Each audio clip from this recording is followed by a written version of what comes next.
or to fuck a comic.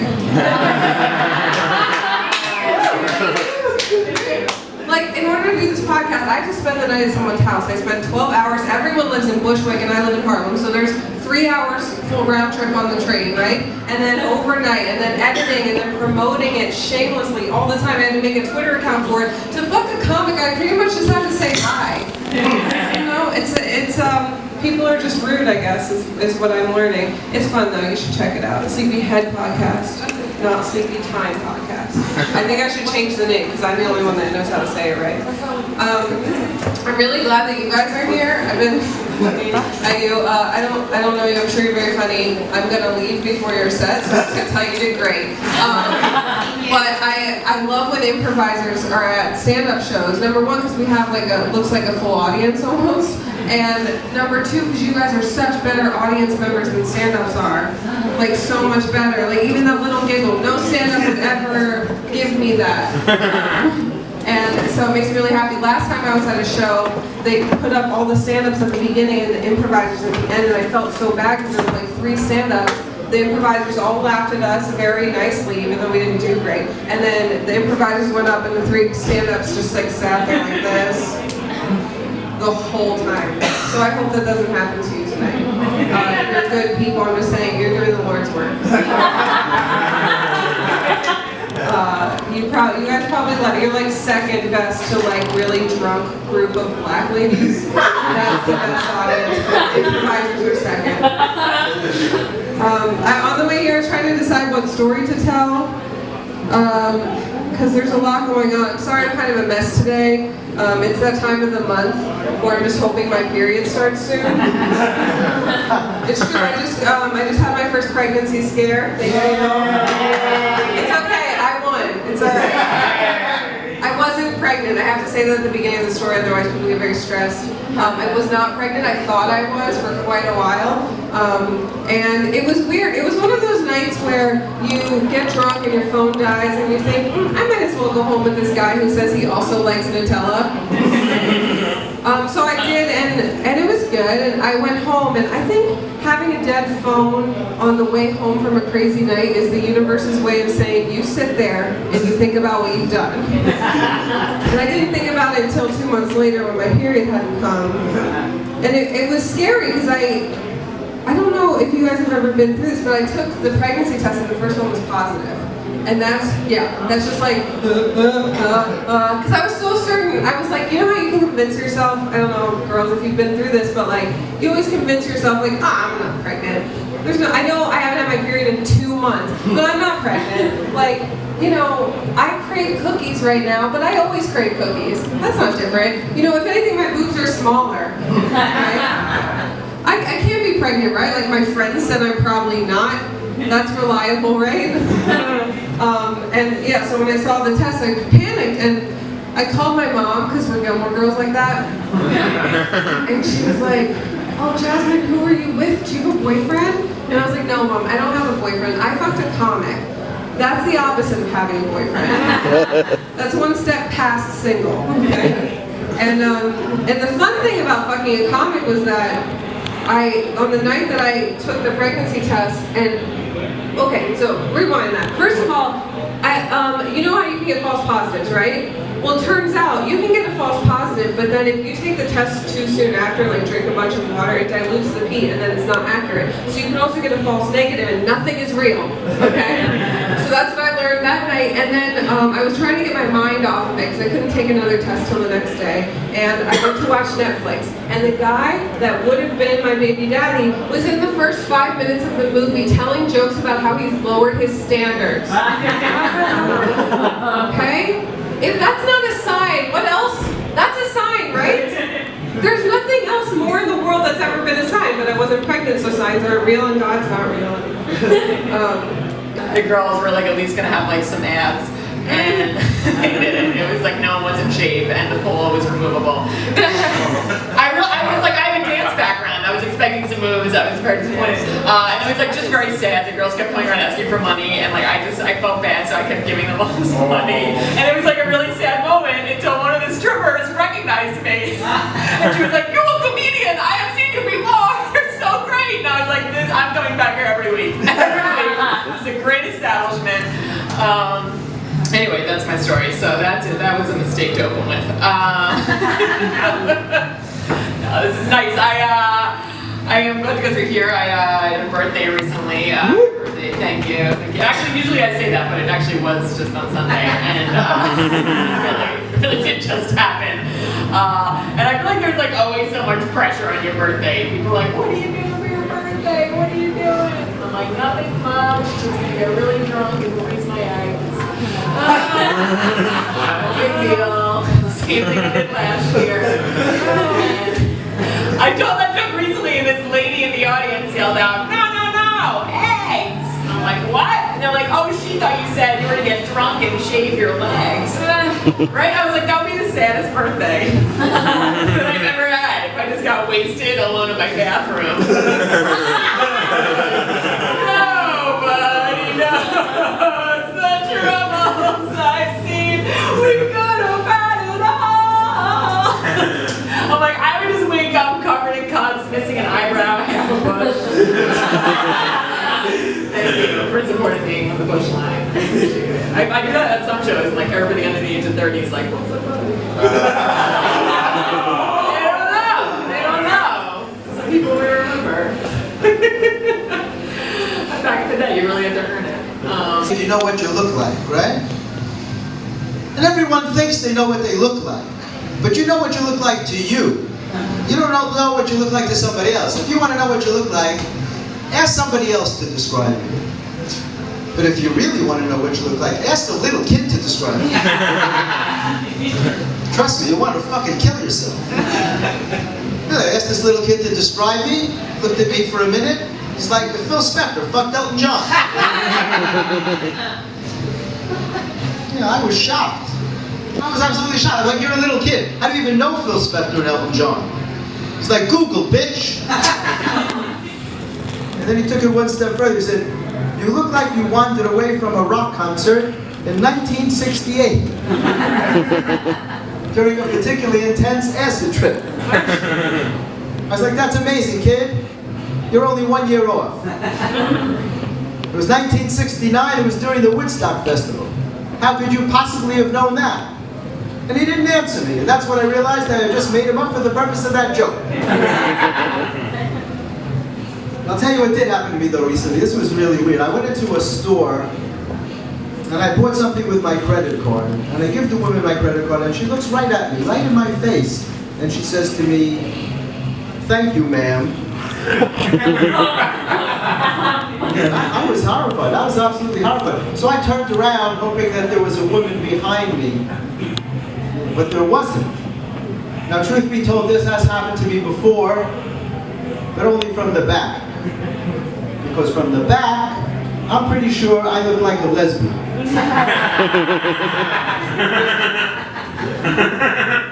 So I did the only thing I could think of. I looked her in the eye and I said, "You're welcome, sir." Then I curtsied like the proper lady that I am. I got the fuck out of the store. That's what happened to me. I'll tell you what never happens to me though. It never happens to me. You know those morons that stop you in the street sometimes and they tell you they think they saw you somewhere, but they never remember where? You got to spend the next 20 minutes trying to help them figure out where they think they saw you, leading up to that big finish where you're like, "You know what, I was there. You probably did see me. What would you have said if you saw me?" "I would have said hi." "Well, I'm sorry I missed that life-changing moment." "Yeah, maybe we can reenact that." Excuse me. Maybe we can reenact that now, right? That's a good time to choke on a punchline. It's very good. Well, that never happens to me, because if you think you saw me, you fucking saw me. That's basically how that works.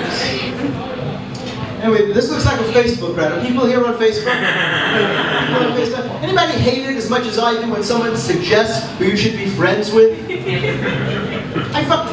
Automatically, I hate the person who sent it, and I hate the person they suggest.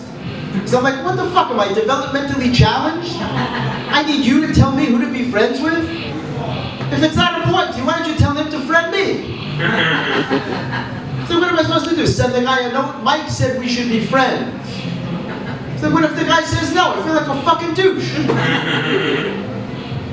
And then there's a thing under that. It always says like people you should know, and it's usually some hot chick or some celebrity. So you click on that, and 2 seconds later, it says sorry, that person has too many friends. Like fuck you! I didn't want to be friends with them in the first place. You told me to do that. It's like Facebook is a fucking tease. But it's not as bad as LinkedIn. Talk about pressure. LinkedIn is the only place where you can be endorsed for something you don't do by someone you don't know. I got endorsed the other day for cattle rustling and for having a good sense of smell. Fucking LinkedIn is ridiculous. I got a message that said, Phil Harris is awaiting your response. I don't fucking know Phil Harris. And I don't care, he says, and then you open it up and it says, Phil Harris sent you an invitation 5 days ago. It's like, fuck you. I wait 2 weeks sometimes to hear from people that I know. I don't even fucking know Phil Harris. That's your response. Fuck you, Phil Harris. That's my response. That's ridiculous. It's fucking ridiculous. So, I'm so happy to see so many Chinese people here tonight. Really, when I came in, I passed a couple of beautiful Asian women, and I thought to myself, man, we didn't even have Asian chicks when I was growing up. That's some brand new shit. Whoever thought of that was a fucking genius. Seriously. I like to shout out my Chinese people, really, because I like to give them the respect they deserve, because Chinese people are the smartest people in the world. Absolutely the smartest people in the world. They have to be. They figured out how to fucking speak Chinese. Are you kidding me? That shit is impossible. You can't do it. Don't even waste your time. You go to China, everybody's doing it. The entire country speaking Chinese like it's nothing.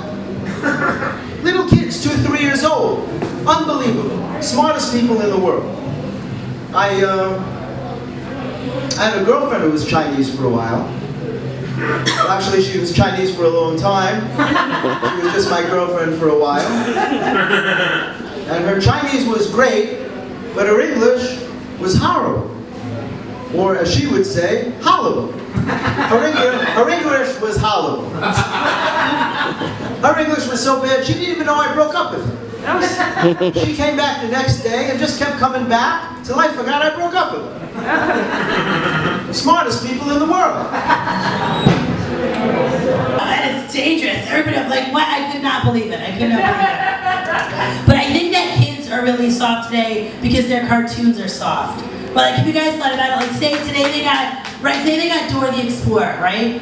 Dora's best friend is Boots. Boots will do anything she wants. Right? That's not real. Right? We had Yogi, and Yogi's best friend was Boo Boo. Right? And Boo Boo was always like, Yogi, that's a bad idea. Ranger's not gonna like that. Right? That's real. Right? We had Tom and Jerry. Tom and Jerry were together 24/7. They were always trying to kill each other. Right? That's real. You guys, if Scooby-Doo happened today, Shaggy would have a peanut allergy. Right? And that's just sad, right? He'd be like, Scoob, when you make that giant sandwich, we should put in the gluten-free bread. You know, I got the celiac zoinks, right? Only Scooby didn't wash before he made that sandwich. There's traces of peanut on Scooby snacks. Shaggy's had an allergic reaction. Scooby can't use an EpiPen. He has paws. That episode ends with the Mystery Machine on the way to the emergency room. And nobody wants to watch that. Nobody wants to watch that. She knows. She knows, you guys. So I think I'm too nice, you guys. I'm a really nice person, but I'm starting to think that I'm too nice. Like the other day, I went to a bodega just to get like a breakfast sandwich, and there was this girl in there, and she had 2 crutches. But they were like hardcore, like one was mechanical, one was normal, right? I was like pushing random strollers out of the way. I was like doing everything I could, holding the door open for her, right? She sat down to eat her breakfast. I was eating my breakfast. We kind of like smiled at each other. And while she was eating, she started taking like other items of garbage in her bag. She sort of started to clean out her purse while she was eating. I was like, all right, that's fine. She gave me like one last smile, and then she just walked away, leaving her breakfast garbage and then her old bag garbage on there, right? But she smiled at me because she knew I'd throw it out, right? Because I'm nice, right? And I did throw it out, but not for her, for the bodega guys. You know what I mean? I threw it out for it wasn't for bodega guys, right? So I was like, no, this is about, no, thank you, sirs. Right, thank you, sirs. But I am just too nice. Like, I got called in for jury duty, and I went. You guys, I went because I'm too nice. You don't have to go. I went, right? But one of my friends, she's a lawyer, and she was like, oh my God, when you go, just be like disinterested, act like you don't want to be there, and they'll let you go. And I was like, got it. So I'm in the jury box, and I'm like, I think I'm being really disinterested. And the girl next to me leans over. She was like, oh my God, I hope you get picked too. You're so much fun. And I was like, you're doing a terrible job about being disinterested. But then I thought for sure when the judge interviewed me, I was going to tell him I do comedy. He's going to be like, get out, right? Get out. So I tell him I do stand-up, and he's like, just make sure when you put this in the act, you make me look good. And I was like, okay. And I was like, no, Regina, no. Like, so many opportunities. I could have just ended it, but I didn't. And I could have, you guys, I don't know if any of you have ever had jury duty. You guys, the defense attorney was wearing a Constitution tie. That was his street cred. He had a Constitution tie on. Right? Could you imagine if you're going in for open heart surgery and the doctor's like, do you want to know where I went to med school? And I'm like, no, because you have a Hippocratic oath handkerchief. Right? Like, cut me open. Right? Like, it doesn't make any sense, you guys. Now, I don't know, did you guys see recently, there was on Twitter that story that went viral about the girl that was on a date and then pooped in her bag. Did you guys see this? Right, there was a girl on a date, okay, she pooped, it wouldn't flush in the toilet, she took a little poop, wrapped it up, put it in her purse, sat back on the couch, okay, then the dude went later in the bathroom, the toilet flushed, and then she was able to like bring it in the toilet and flushed it later. You guys, I have never taken a shit that could fit in a bag, okay?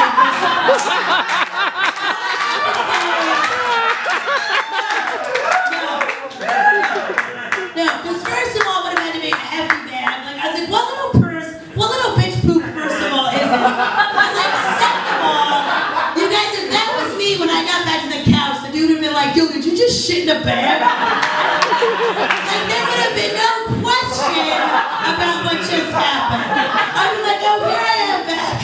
And my bag was shit. Like, what in the world? Oh my God, it made me so angry. I was like, what little bitch shit is it? Why is this going viral? I'll show you poop. Did anybody ever plunge a toilet in a hotel bathroom? Okay, right? But here's the thing, there's no plungers in a hotel bathroom. There's no plungers in a hotel bathroom. So when you call, I called the front desk and I was like, oh, I have a little issue. I was like, I blocked the toilet. And he was like, oh, you can come to the front desk and get a plunger. And what? Walk through the lobby? Like so everybody knows? Like Game of Thrones? Like shame. I was like, that's what you want from me? I was like, no, you guys, I flushed it nonstop for 12 hours. I finally flushed. I was too afraid to get the plunger. I was like, that was like the worst thing I could think of. Terrifying. All right, so I'm pretty sure that a member of my family, sorry, I'm gonna get to this, might have a gambling problem, and I don't know what to do about it, right? All right, if I'm gonna tell you this story, I should probably start back at the beginning. This is actually my nephew Jacob, he's 12 years old, and I found this out at Dave & Buster's Times Square. But I promise he was no less legitimate, seriously. I mean, have you guys been to Dave & Buster's? Yeah, it's basically a casino for children, right? I mean, they have one window, they have no doors, they have no clocks. Everyone's getting liquored up all the time. They're pumping in oxygen. It's pretty much Las Vegas. In fact, you can't even play the Dave & Buster's cards with money. You have to get house money, the Dave & Buster's credit card. Yeah, which, by the way, has really good APR financing. I don't know if you need to know that, right? But at the same time, it was amazing because I went in there, I'm thinking we're gonna have Uncle Jared Jacob Day, right? We're gonna play some skee balls, shoot some hoops. No. This kid came in with a specific ticket number in mind that he was gonna get, or we were not leaving Dave & Buster's, right? Like, he owed a child bookie money, and he actually had to pay him in Dave & Buster's tickets, right? Like, I looked at him for a second and I thought, wait a second, like, do you have a mortgage on a treehouse you haven't told me about, and the only way the bank's accepting is Dave & Buster's tickets? Because this is a really high amount here, right? He said, no, I'm just here to have some fun, as a gambling addict. So I give him his credit card, and I said, this is a really good lesson in life, just don't put too much on there. Pay it off, monthly as it were. He comes on in, hits the first credit card, right? First time, 350 tickets. First try, right? Seriously, I mean, he just is elated. I mean, he's just going nuts in his head. He's looking around like, oh my God, did anyone see that? Bells are going off.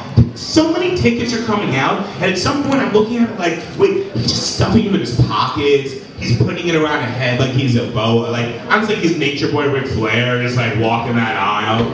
It was ridiculous. Then we go to the second one. He swipes 500 tickets. Yeah, no, seriously. He looks at me, I look at him. Unbelievable. He goes to the third machine, 750 tickets. That's when he looks at me, I look at him, and we both realize this kid is on a heater. It's a child heater, but it's a heater nonetheless, and you do not walk away from the table when you're on a heater, right? But obviously, and at that point, and I don't know if you know about a heater, heater is when, in Vegas, you're doing so well that everyone leaves their game to come on over to watch your brilliance in action. Because how do you really take down the house? You don't. So when somebody can, you get behind them, right? Seriously. And so I'm watching this kid, this nephew of mine turn into like Muhammad Ali and Rumble in the Jungle. People are just gravitating towards him while he's going. He hits this machine, wins. That machine wins. That machine. I swear, he was Bon Jovi. I mean, he saw a million arcade games, he rocked them all. Unbelievable. And finally, he hits 1,000 tickets. 1,000 tickets in one shot. I'm looking at this kid, I go, hey, he can't lose. That's when I realized I was living out Rain Man. Really, I mean, I was like, oh my God, are you kidding me? I'm living out Rain Man. We're doing Rain Man right now. He looks up at me. He goes, definitely Rain Man, Uncle Jared. I was like, wait, I'm sorry, did you just do a Rain Man impression? He looks up at me incredulously, might I add, and goes, I have Netflix. Oh, I'm sorry, you just passed by all the cartoons, you went straight to the critically acclaimed dramas. Is that what happened there? Naturally, of course. And then finally, he has one credit left. And after all this, I'm like, all right, you know what? What credit could you take? What could you do in this situation? We could hit this machine, that machine. Maybe we can try this. This machine's paying out really well. I actually said that. I went from stopping him from being a gambling addict to becoming his bookie somewhere along the road. It was a little rough. And he goes, I'm gonna try that one over there, Uncle Jared. He points to the claw machine. Right? The bane of all of our childhood arcade existence. I mean, am I right or am I right? And I'm thinking, oh God, I mean, this is a moment where it's no longer gonna be Rain Man, it's like parenthood. I have to like parent this child right now. I'm like, I'm not ready for this. I go, are you sure? You sure you want to go to this one? He goes, oh, no, Uncle Jared, I don't want to go to that one. The relief that I had at that moment was palpable. I was just like, oh, thank God. I'm not ready to have a parenting conversation. He goes, no. I want to go to that one. The machine he was pointing to, behind that claw machine, was the largest claw game I had ever seen. Really, do you understand how large this claw game really was? The items in this, the stuffed animals, were larger than the children that were trying to win them. Right? I mean, honestly, like, the claw was so big, I thought they cut off a Transformer's hand and just left it in Dave & Buster's. Like, what's Optimus Prime's hand doing there? I don't know, we're not getting it out. Let's just build a Dave & Buster's game around it, you know? It also was just hanging there, like it had arthritis, like it hadn't picked up a game since like the 90s. It was rough, and I was like, oh God, what is this kid gonna do? You know what he's gonna do? He's gonna go down and start stretching. He's gonna start talking smack to the machine is what he's gonna start doing. He was whispering, well, that's right. That's right. I'm coming for you. I'm coming for you. I'm coming for you. All of a sudden he just pops up, swipes his last credit, right? Grabs the joystick, moves it up, moves it over, and just then I look down and see, of all the things you could possibly win, the only thing, the only item in there that you could maybe pick up was a sweet alien with an awesome afro. So already I was like, great style, great taste, right? He moves it on over and he drops it. All of a sudden, goes on down, grabs the alien by the afro, which also, by the way, like, awesome style, great afro, picks it up, pulls it over, pulls it back, drops it down. He looks up at me, looks back at it, and goes, "Yeah, that's right, I own you, I told you I was coming for you, and I did." And it's basically like, hey, do you see this face? I'm John Connor in Terminator. I'm Ender Wiggin in Ender's Game, right? I'm 12 years old, and I've had a bar mitzvah date for the last 3 years. Don't sing it, bring it. And that's when he goes down, he just grabs the alien, grabs my hand and goes, "All right, Uncle Jerry, we're done here." Just walks me out, and like everyone is just looking at me as he's just walking me out. So all the only thing I have left to say is, "That's right, I'm somebody's bitch." So that is that. I'm Jeff. Dad does. He goes, "Hey, watch my son. I gotta go down to the bodega." I was like, "All right, cool, no problem. I got this. Kids are cool." And then I'm sitting there and all I hear, and he calls me Uncle Nick. He's a 12-year-old black kid. I've never touched a kid, but he calls me Uncle Nick. He goes, Uncle Nick, that looks like you on TV. and in my head I'm like, "Oh, that's a documentary about cockatoos, you piece of shit." Thank you. Got it. Yeah, it's kidding. Like, my friend, I'm new to Queens. I just moved to Queens. I'm new to New York. I'm from Jersey, as you know. And now I know. I've learned one thing about moving to New York is when it's time to change your haircut, when every fucking lesbian has your fucking haircut. I think in the lesbian world I'd probably be a strong gentleman 6. Not quite a 7, maybe a 6.25. No? Maybe? You think so? What would you give me? A 3 in the lesbian world? My face is retaining a little water. I'm not as good looking as normal. We have to do 6.5. No, She's honest. You can take that to the bank. I heard she's very genuine. I see the face. I see it. Dating in New York is not fun. I think we can all agree on that. Sucks. But I did a whole moving thing with an ex. That was fun. Yeah, it wasn't bad. But you know, living here, 1 bedroom, 1 bath, and then your shit clock sync right at the same time after morning coffee and oatmeal. Not cool. Not cool. And you have to follow her in. And normally women are cute. They're like, babe, I wanna fuck. I'm like, all right, cool, yeah, that's awesome. But I have the shit first. That's not cute. Not cute. And women do not shit rainbows and gummy bears, my friend. Not at all. I remember looking at the door. I see smoke coming out from the bottom. Yeah. I opened it up. It smelled like a fucking mariachi band. Had a 3-piece quartet riding the trains all day long, and had a scissor fest right in my bathroom. I look at the toilet seat. It's half melted. I have tears in my eyes. And I look down, and I have to kick this seat up, like freaking David Beckham. I'm giving one of these, just a flush. And I see Mount Rushmore plastered to the side, and George Washington, he winked at me one last time on the way down. It was a rough situation in that bathroom. Fighting in showers is not cool, I'll tell you that. You ever argue in a shower with someone? No, because you get along with people. I don't. Mine was over her veganism. I bought the wrong shit. I brought the wrong tofu chicken nuggets home. Yeah, rough. And you can't make a grand exit out of a shower with a freaking shower curtain.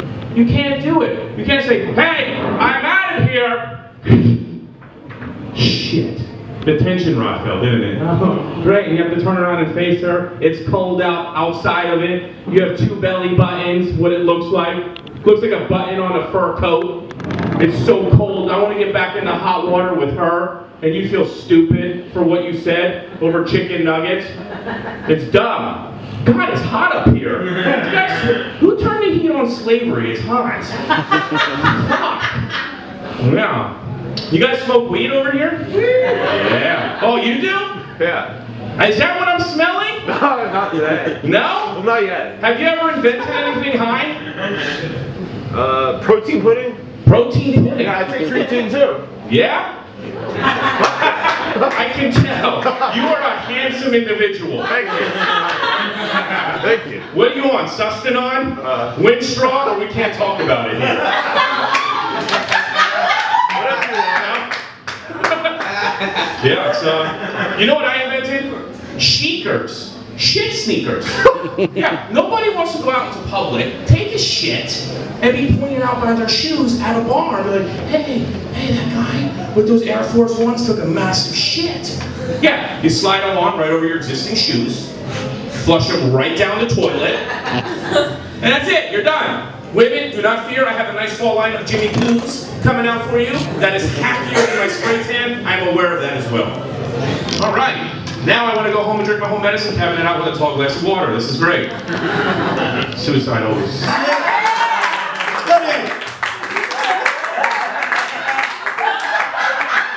That was some good shit. But I'm a parent and I've been married twice. So I'm like 67. You know what I mean? That's in black years and shit. Like I remember when I was younger and I used to go to the drugstore to get condoms and I would like buy other shit to distract them from the fact that I was buying condoms. Now like I buy condoms to distract them from my fucking vitamins and fiber supplements. That's where I'm at right now. Yeah, man. But, you know, I was married. How long were you married, Inga? It's like a year and a half now. Yeah. Year and a half, that's awesome. Congratulations. Man, that's so pretty good. That's dope.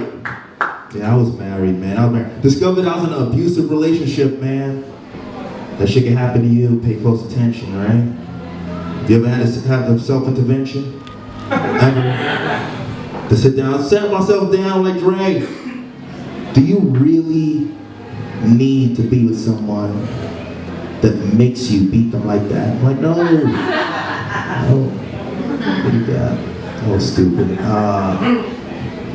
Yeah, man. It wasn't meant for us, man. You know, we're different signs. You know, I'm a Capricorn, she was a whore. You know,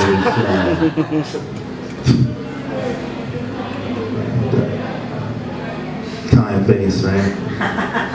You would beef to somebody, I know that. That's the way it works. You guys watch The Walking Dead? Yeah. Yeah. Saw the season finale? No? Alright, so I can't even do this then. I can't even do this. Yo, that's my shit. You didn't see the season finale? What the fuck is wrong with you? Really? Nobody saw the season finale? Alright, cool. I'm not gonna do it to you. Alright. Whatever, man. Alright, well, yeah, let me see. Go. Damn, I really wanted to do that shit. I don't want to fuck it up for you, man. So you have no idea who Negan is. Alright, forget I even said that. Alright, fuck. Shit, alright, let's talk about this, man. I'm really pissed off. You know, I'm single and shit, and it's, you know, it's hard dating when you're in the, you know, tax bracket that I'm in. Basically, the screen on my cell phone is broken. And I don't really know, you know, when I'm going to get it fixed, you know. Like, hard to find a woman that's going to take that leap of faith with you. That's some hard shit. You ever had your cell phone screen cracked, broken and shit? Never you looking at me like, nah, that's poor people's problem. Let me tell you, you don't know shit about life, okay? Until you answer the phone call and it felt like you was talking to a broken bottle. Like just broken glass, blood and shit. Every time I make a phone call, it feels like I'm talking to a car accident. That's how it's been for the last, like a fucking month, man. Fucking month. Why am I up here telling you guys about how poor I am? You don't want to hear about that shit. I'm talking about some cool shit. I'm drunk shit. There goes my phone. Whatever. Let me see. Alright, it's alright. It's not any more damage. I'm going to Vegas. You see how fucked up my phone looks? Like, it looks like a T500 on Terminator 1. You see that? I'm going to Vegas on Saturday. Yeah. Well, I feel pretty cool about that. You guys been to Vegas? Oh, yeah. Oh man. That's something you gotta fucking do. But when they say what happens in Vegas stays in Vegas, that may mean that shit for a fucking reason. Like Vegas is where you go to do shit that you don't want anybody to fucking know about.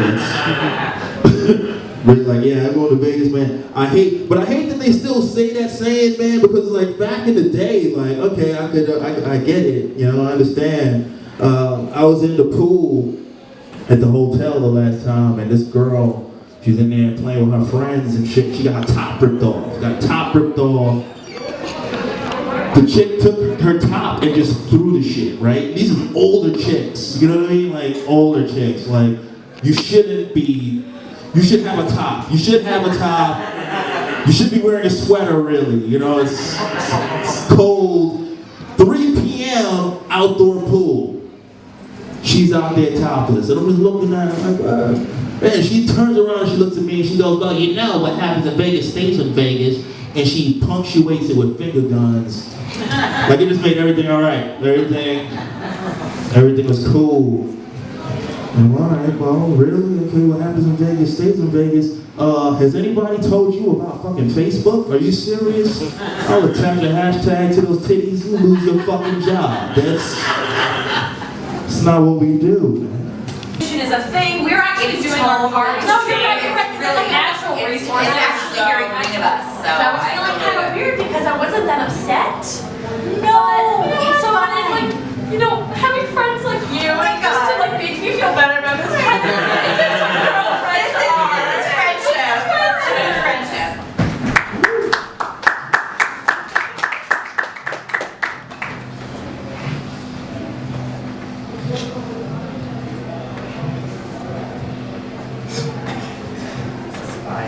No, it's cool. Oh, it's fine. Yeah.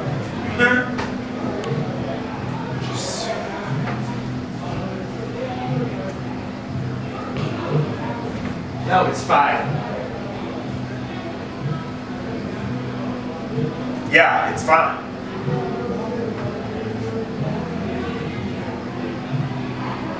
You know, Jimmy doesn't want to play baseball.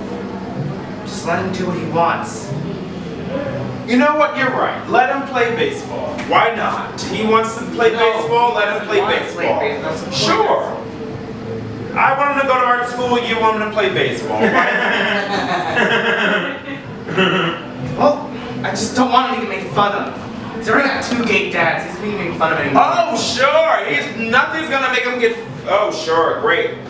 I mean, look at us. We're 2 limp-wristed homosexuals. How the hell is that kid gonna grow up with self-confidence with 2 of us as parents? Limp wrist. Oh, don't pretend, you sissy bitch.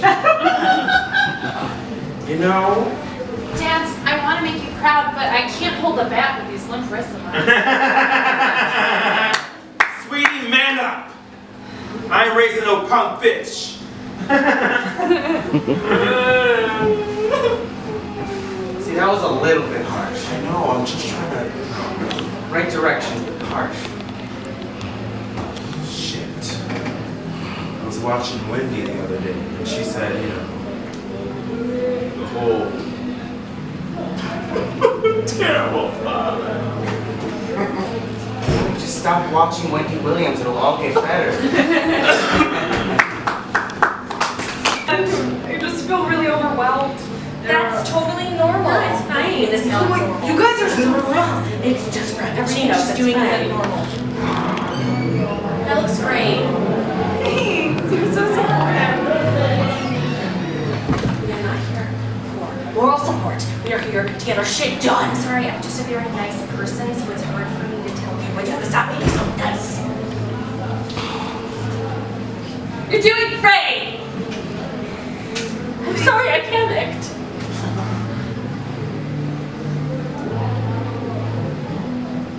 Shirley?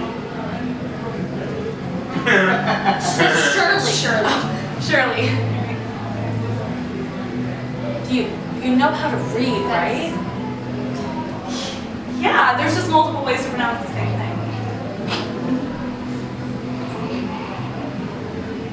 I mean, just because I pronounce it one way and you pronounce it the other way. The correct way. Okay, just here, just do this one. Mikhail? Thank you. Oh my God, David. Yes. Cute. Marjorie. The therapist was right. Doing things together was the answer. It is. It is. I just. This is gonna sound really silly, but I feel like when we were first dating, we would take my dad's car, just go driving. I feel young again. Oh my gosh, you're right. I kind of lost it a little bit, but I think I'm getting it back. We're getting it back. We got it back. I'm just nervous, you know. No, it's been a while. Yeah. You know, we got this. It's like riding a bike. Right. Riding a bike. You're right. Just line it up. Just line it up. Right, I can. And just You can do it. We can do it. We can do it. We can do it.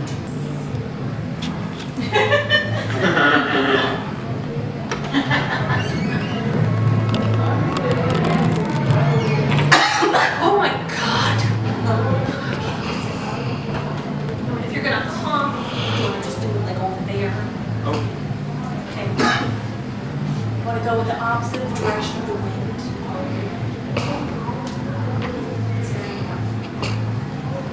Okay. Can we at least stand up straight? My back kind of hurts. The pain is part of the process. To be one with yourself, you have to be one with the bed. Okay.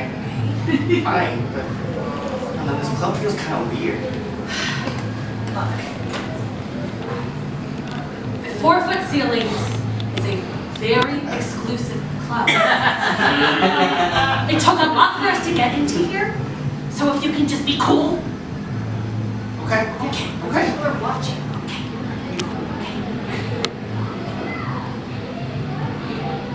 Trying too hard. Okay.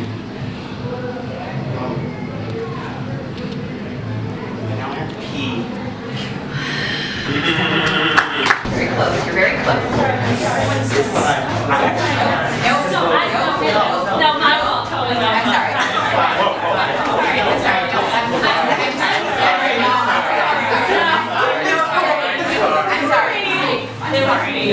sorry.